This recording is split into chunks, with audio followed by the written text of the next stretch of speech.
Imagine this. The year is the 90s, and you, yes you, are working on Kirby's Adventure. Once you fend off the known lunatic Kirby fan for trying to take your position in this imaginatory story, you are approached by the man, the myth, the legend involved with franchises as highly regarded as Kirby and Super Smash Bros. Takashi Saito, who tells you that some random named Masahiro Sakurai not only told you to like, comment, subscribe, and ring Kirby fans a notification bell for updates. Thanks, Sakurai. But he also wants you to put the first enemy that gives you a copy ability into Kirby's Adventure, the first game to even have copy abilities to begin with. Do you take the fantasy route and pick Sword? Give the player a projectile and choose Cutter? Hard Troll and pick Ball? I love Ball, don't pick on it. No, you respect the course of history. Which actually hasn't happened yet, because you're in the 90s and you're working on Kirby's Adventure, so it actually hasn't come out yet. How does this work? And go with the tried and true, once favorite of the aforementioned random dude named Sakurai, Beam. Beam has a long history in the Kirby games, making a whopping 13 appearances as a Star Allies in 2018. It's gained, lost, and changed several times since the beginning, but it always has the same basic, easy-to-understand Beam Whip that it's had for over 25 years. Beam hasn't had the most luck with fans, missing out on the top 5 of both Battle Royale copy ability polls, and even the anime. But things like polls in the anime aren't what we're going over today. Today, on the Kirby Copy Ability Spotlight, we'll be taking a gander at Beam throughout all of Kirby's games and see how it's fared over the years. Let's get started.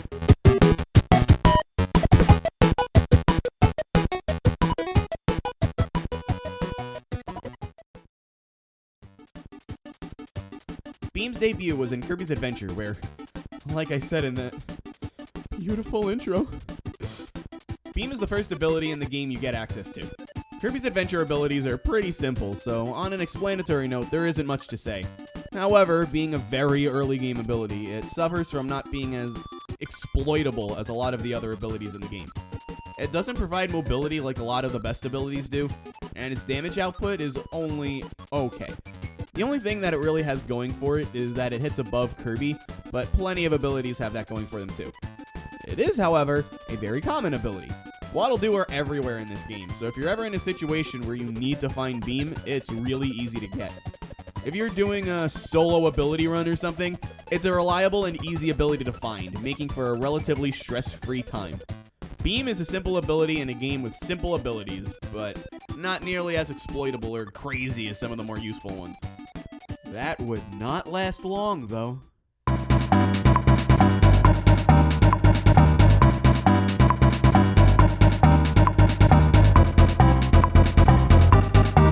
Just about every single copy ability that made it into Kirby Superstar got a massive overhaul, and Beam got one of the biggest upgrades out of all of them.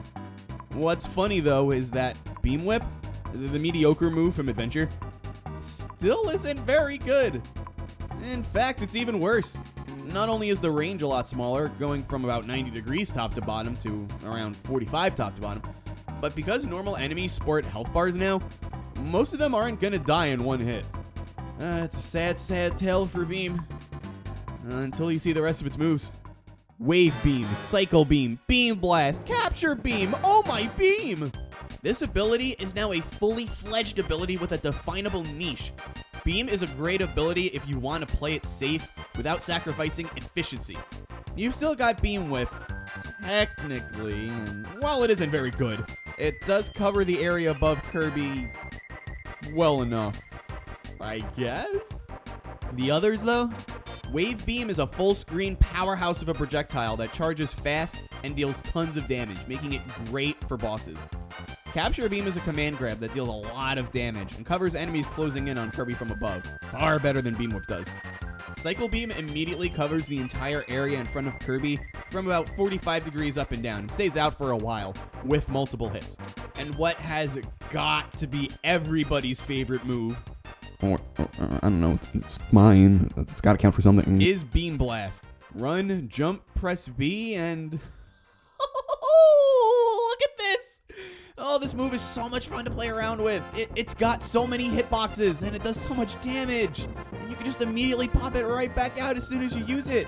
The range is huge, so not only can you hit a bunch of enemies with it, but it's super safe to use versus bosses.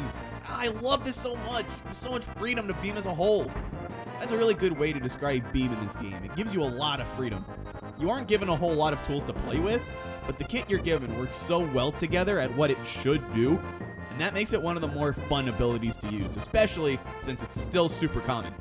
Unfortunately, it still has its drawbacks from Adventure, especially in the mobility department, and since Superstar is a faster, much more action-packed game than Adventure, not getting a mobility boost is a big drawback.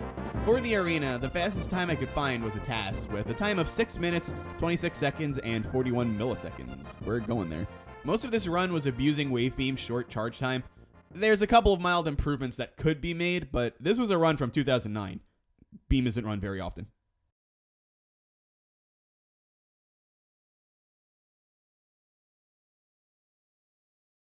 Unlike Superstar Ultra, most abilities in Nightmare and Dreamland were virtually unchanged from how they worked in Adventure. So the only bit that I'm going to cover for Nightmare and Dreamland is me saying that not much has changed. Moving on.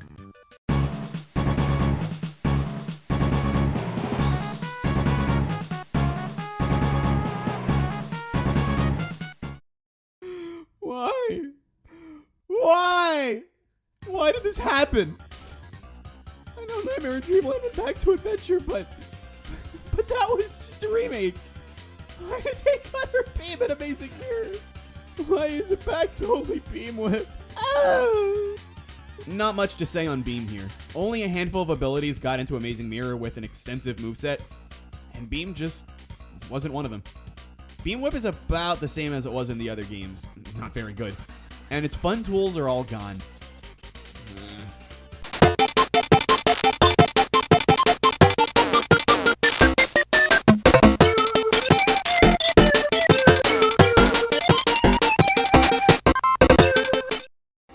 Canvas Curse isn't a game that has a lot of abilities, but for once, Beam was one of the select few that was chosen to make it into Canvas Curse. It still only has Beam Whip, but with one drastic change compared to the other games. It's actually good? Remember what I was saying about Beam in Superstar? How its whole kit was made to protect Kirby, but still allow you to go wild? That's the idea in Canvas Curse. Beam Whip travels 360 degrees around Kirby with a very small cooldown period. As in, there's basically no cooldown period. It's pretty crazy. It's just a shame that this ability does nothing for Kirby's mobility. What can I say? Mobility is one of the most important aspects of a platformer. Almost every other ability in Canvas Curse gives Kirby some crazy kind of momentum whenever you use it, allowing him to clear out enemies and get a move on. Beam takes it a bit slower, which is fine. Turn that off! God, Beam is so annoying in this game! Okay, I love Canvas Curse to death, and I don't want to rag on it, but why does Beam make such a loud noise? Also, it should be noted that you can unlock Waddle Doo. Either buy him from the shop, or link Nightmare in Dreamland or Amazing Mirror with a DS or a DS Lite, and there you go. He's just Beam, hence why I'm bringing him up. But with the perk that getting hit doesn't cost you your ability. So every time you want to go faster, you have to listen to this noise. Every single time.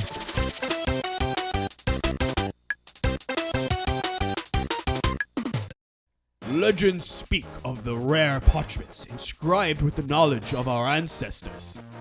In these lies the secrets to life, death, copy abilities in Kirby games. With these scrolls, hereby dubbed as copy ability scrolls, you may unlock additional techniques for the respective copy ability. At the end of Nature Notch, Kirby may obtain the scroll for Beam, which thrusts upon him the power of... What? It just makes it bigger and deals slightly more damage. Are you serious? All that I just hyped up, and the most creative thing you could come up with is the scaling tool?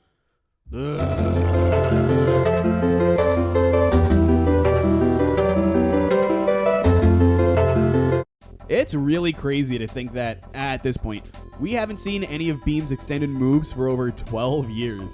I had already been through kindergarten, elementary school, and middle school in their entirety in the span of 12 years. I don't know why it took so long, or at least I'm going to pretend I don't know why it took so long, but it's great to have you back, Beam. Beam functions mostly the same as it did in Superstar. I personally feel like Ultra controls better. In Beam's case, there's a bit more vertical momentum in your jumps after using Beam Blast, which I think is a change for the good. It means you can stay in the air for a little longer while using it. Makes it a lot more fun to use. I also noticed that Beam Whip goes 90 degrees above Kirby again, so that's something for Beam Whip, I guess. Unfortunately, I couldn't find speedruns for any of the boss rush modes in this game, but since Beam was one of the abilities that was mostly untouched, the strategy should mostly remain the same for all three.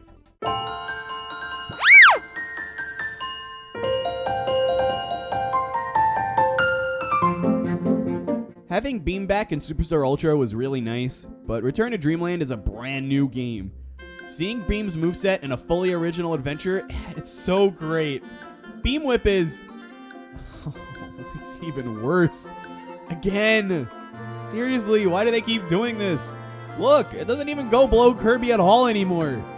And look, Beam got another incredible addition in this game with the Revolution Beam. Get it? Beam. Revolution. Because this game is for the Wii. Was that intentional? What, in the next Kirby game on Switch, are we gonna get Beam NX or something? Losing focus.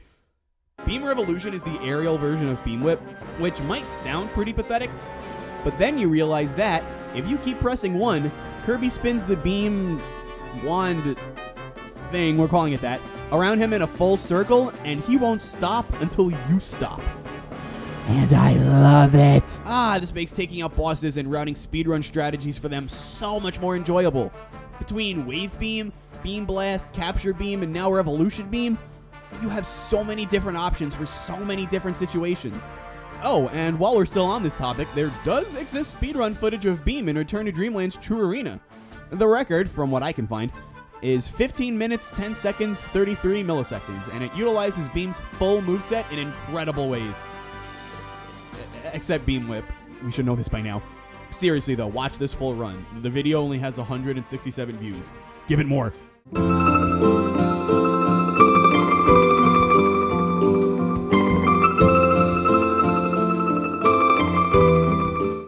For the most part, the old abilities were only slightly modified from Return to Dreamland to Triple Deluxe. Beam pretty much went untouched. Yeah, I know, I can't pick on Beam Whip again. It still does nothing though, so it didn't get off the hook quite that easy. But you know what they did to Beam? Warning, I'm about to get pretty mad, so turn your volume down, okay?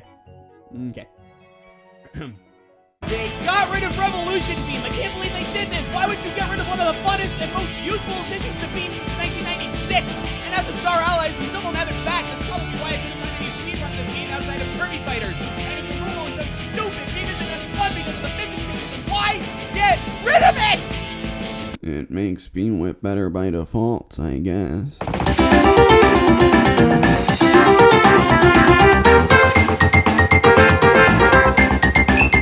Leading up to this point, this video has been a big mix of objectivity and my own personal opinions. I do look at some of the more optimal Kirby strategies when forming my own opinions, and sure, things like the removal of Revolution Beam are just kind of weird. But for other things, like the entirety of the Squeak Squad segment, things were very opinionated. But for a fighting game, we got tier lists, baby! Let's see where our good buddy Beam ranks. Oh, it's pretty low tier, actually. This tier list is the community-voted tier list from R. Kirby with the idea of 1v1, no items, I believe, on Fountain of Dreams. When talking about Beam, I of course have to bring up my observation from Superstar, a defensive ability that still lets players go wild. And sure enough, that's Beam in this game. And of all moves, guess which one is among Beam's best? Guess, just guess. Yeah, Beam Whip. In fighting games, approaching your opponent is very important. And in a fighter like this, where every playable character has infinite jumps, being able to punish jump-ins or general approaches from the air is key. And what does Beam Whip do? Yeah! Beam Blast is probably its best move, though, for the same reason as to why it's so good in the main series. Huge reach and the ability to retreat during it makes it a very abusable move. Unfortunately, this leads to the biggest issue with Beam, and why it's ultimately not very good. It's predictable. I was just talking about Beam Whip being good, but it's slow, and really your only anti-air, making it predictable. Beam's dash attack, predictable on block. It always does 3 hits, making it really easy to punish. And Wave Beam is just too slow to take advantage of in a multiplayer setting like this. Ultimately, Beam just cannot deal with pressure at all. If Beam could stay out of the corner and stay in the air, it beats a lot of abilities, but that's a very difficult position to maintain.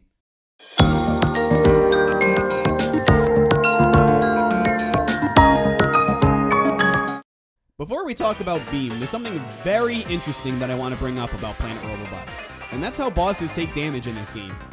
See, prior to this, when bosses took hits, there was a brief period of time where they couldn't be hit again. This meant that you couldn't just wail on bosses, you had to time your attacks. Planet Robobot decided to just throw that out the window entirely. This is important because, no surprise, Beam is about the same as it was before.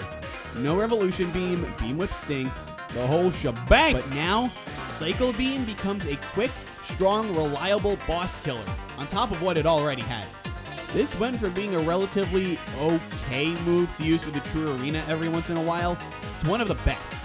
The current True Arena world record with solo Beam, from what I could find, is 16 minutes, 29 seconds, 22 milliseconds.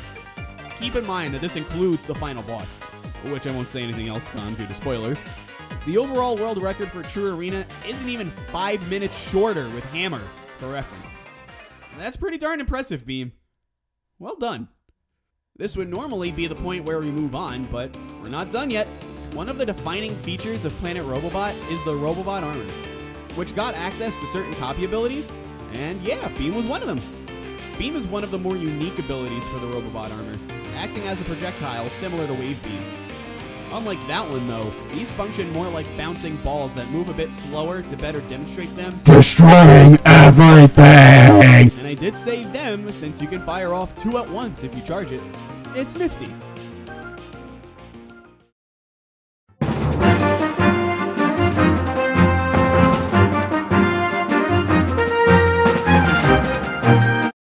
Confession, and I hope you can find it in your hearts to forgive dear old Kirby fan here. But technically, Beam is not in this game. No, it's Beam Mage. A lot of factors go into deciding what the best copy ability is for any given game. For Kirby boss rush modes, it's usually the damage per second, or DPS. Makes sense. The most damage you can deal in the quickest amount of time will net you the best results. And for most games, this holds true well enough. But here, we have an exception. The only one thing that matters in Team Kirby Clash Deluxe is time. And in this game, time and damage per second are not the same. Beam Mage, quite frankly, is one of the best abilities to ever be in a Kirby game. Team Kirby Clash Deluxe is nothing but bosses. And similar to Team Kirby Clash and Planet Robobot, you're ranked on your performance at the end with the Bronze, Silver, Gold, Platinum system from Return to Dreamland. Unlike most Kirby game rankings though, this one only grades you on time. Nothing else. So how does this tie into Beam? Well, if you hit Beam Mage's charge move enough times,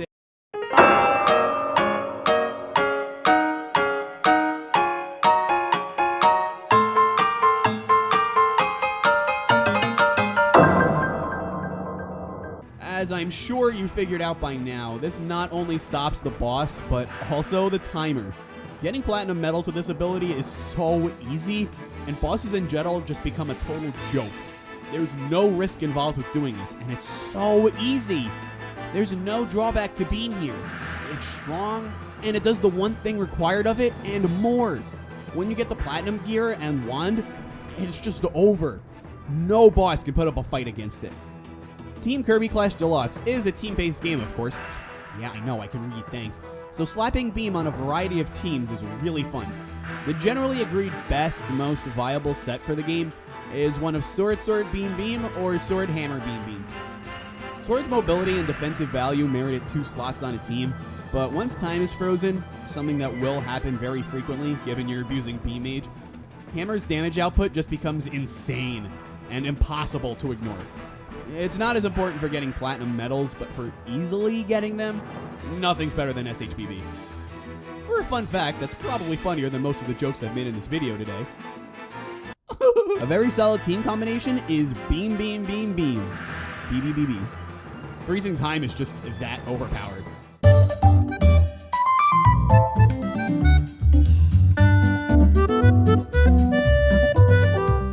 This is the 12th time I've talked about Beam, you guys. I'm sure you can figure out what I'm going to say by now, but let's rock on anyway. Beam hits, very good. Loud and better. Beam whip, stupid. Low tier, actually. Boss killer. Beam, beam, beam, beam. BBBB. Beam gives the zap element to other abilities, and for boss modes, it isn't very helpful. Bluster, Sizzle, and Blizzard are the best elements to give, unfortunately. Sorry, Beam. For consolation, it's a great element outside of speedruns. Similar to Beam Whip, a lot of zap abilities hit directly above Kirby, and that area is an important area to cover in Kirby games. I really did just compare this to Beam Whip, didn't I? Trust me, zap, it's good. Star Allies also has combos, and beam combos can go on for very long. For now, here's my beam combo from the KSA combo video I made a while back. Whew. And that's everything. Whew, beam throughout the years. Wow, that was a lot to cover. Beam is an important ability for the Kirby series. In a sense, it's the first copy ability we were ever exposed to, way back in Kirby's Adventure. Props to you if you can remember that far back in the video. But for how good Beam was for 26 years, it was inconsistent. It's gone from being pretty average and kind of bad even to good, great, and even game centralizing. Beam's journey is not an easy one to document, but at the very least, it's interesting and a great way to start off this new series. So overall, yeah, I'd say Beam was kind of good. Thanks for watching, everyone, and I hope you enjoy this new series. Don't forget to do everything soccer I told you to do at the start of the video. Oh man, is it time for a rewatch already? I've been Kirby Fan. Thanks so much for watching, and take care.